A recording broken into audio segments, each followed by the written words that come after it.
Hey everyone, welcome Michael Bungay Stanier to Your Greatness Magnified. I picked up Michael's book, Do More Great Work, probably 10 years ago now. Did you put it out about 10 years, Michael? 2010, so 8 years ago, you're right. Okay. Yeah. So I conjured perhaps, I channeled you maybe Yeah, psychically. you're so ahead of the curve. You're already there. I love it. It's true.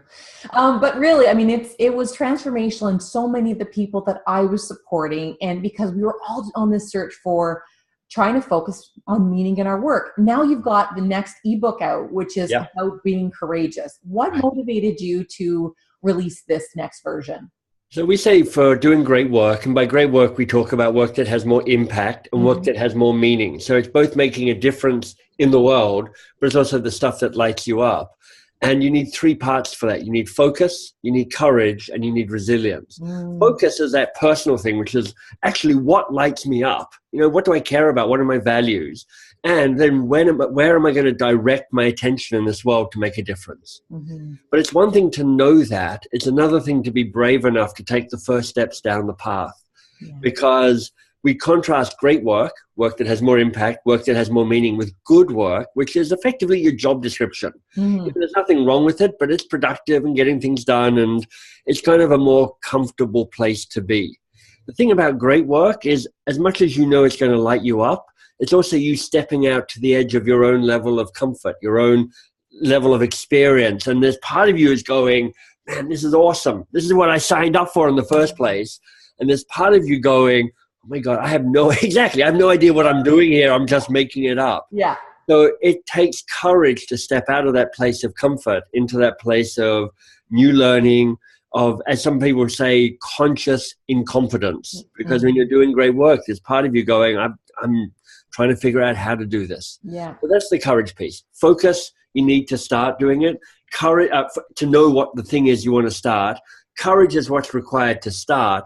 Resilience is what's required to keep going, because once you're on the path, sometimes it's good, sometimes it's hard. And resilience is what keeps you going in those times where you're just like, I'm done here. I'm exhausted. I just want to lie down and hope it all goes away. We all have those days. And, you know, and what I really appreciate about this ebook that you've got, and we're going to make sure that people know how to find it pretty easily. Fantastic. But one of the things I really appreciate is we've made great strides in talking about the resilience piece. Right. Lots of motivational speakers, lots of people have got really helpful books out there. And yet we're not talking a lot about courage. We're talking about fatigue and overload. And it's almost like we're afraid to talk about courage because we might be burdening people who are already holding on.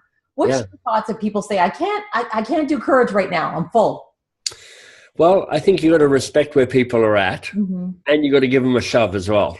You know, it's kind of like that. Hold them closely, be a champion for them, give them a push out of the nest as well. So there is a way you can shame people into action and bully people into action and hit them over the head with a stick, metaphorically, or do people do that? Maybe literally.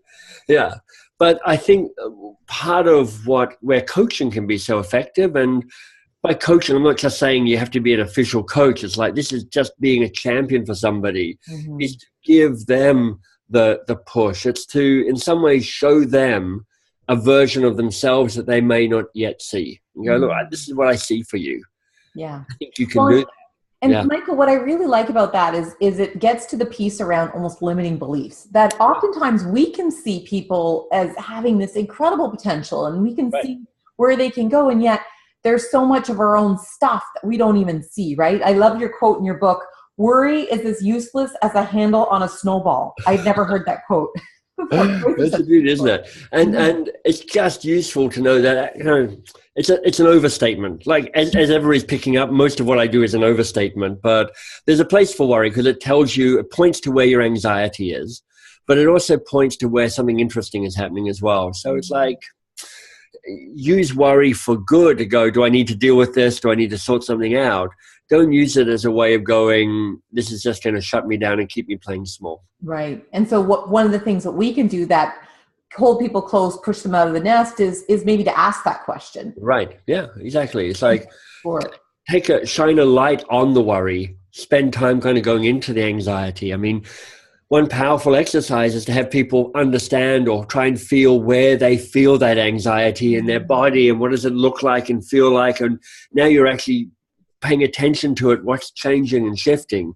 I mean, I'm not a very body-centered person. I'm a head-centered person, so it's kind of weird for me when I do those, but it can be really powerful to kind of get that visceral understanding of how you're reacting to the situation. When people push you out of the nest to make you do something, make something happen, as opposed to headwise. Yes. Yeah, that's right. We all need that push, even those of us who've written multiple books and things like that too. Yeah. Like I have a coach. Ernest has been my coach for 8 years. I have a mastermind group of 4 other people who are all about pushing me along. I have a wife who's my business partner, and she's a great one for giving me a push. So believe you me, if you look at what I've done and go, that's a success, don't think I did this all by myself. I just am taking all the credit for it.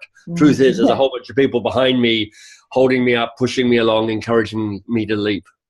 Well, and really that's yet another piece of courage too, right? Is that you can, that you are willing to give over some of the power or some of the work and share that with other people so that you can continue to do your best work, your great work, maybe somebody else's, that's right. Your good work can be somebody else's great work. But I have a fundamental belief that if you're doing great work by yourself, it's possibly not your great work, because great work almost always involves other people to help you on the focus, on the courage, on the resilience. Oh, I love that. I love that. So one last question. As you know, I'm a recognition expert. And so what do you think is possible for people, and how can we use courage actually as a place where we can begin to recognize and see each other in whole new ways in which we may not be capitalizing on workplaces today?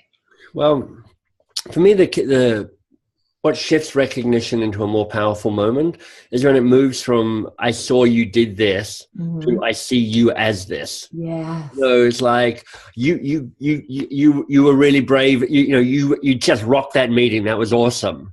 As opposed to, I saw the courage it took for you to stand up and lead that meeting. And speaking to a person's being rather than their doing is where this stuff lands.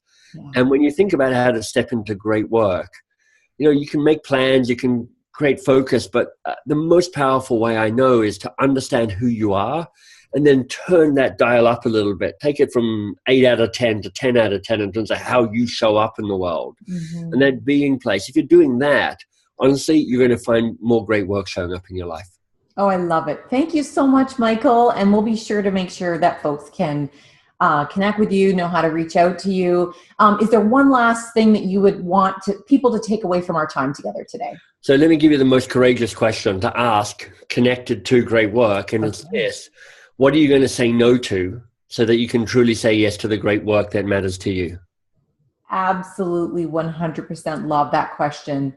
And I love how it opens up the maybe, right? That we can gain some time to be able to really be courageous, to be able to see if something really fits for us by buying a bit of time. So the yes, no, maybe sort of spectrum. Oh, I love that. That's a really juicy question for us to finish out on. Perfect. Thank you so much, Michael. My pleasure.